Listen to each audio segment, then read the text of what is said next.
ازيكم عاملين ايه؟ النهارده هعمل عصير، بس هعمله كوكتيل بطريقه حلوه جدا. وكمان هعمله بعصير برتقال، مش هنحط له ميه. هيبقى طعمه حلو قوي ولذيذ، وكمان هحط له موس فراوله. هيعجبك ان شاء الله وهيعجب اولادك. يلا بينا نسمي بسم الله وندخل على الفيديو ونشوف هنعمل العصير الحلو ده ازاي. معايا كيلو من البرتقال، بدأت ان انا اقطعه على 2 واعصره في عصاية البرتقال كده. لو مش متوفرة عندك طبعا ممكن تقشريه وتضربيه في الخلاط عادي جدا، بس المهم انك انتي تصفيه، علشان احنا مش محتاجين منه الا العصير بس مش الطفل.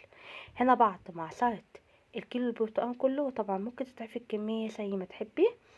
ابتدأت معايا كيلو من الفراولة هنزل بيه، وكمان نص كيلو من الموز، كوباية من السكر، وبس. وهضربه في الخلاط، وده العصير بتاعنا. حلو جدا جدا، نتيجته هايلة، عايزة اقولك طعمه حلو قوي. هنا بعد ما ضربته كويس، انا محتاجة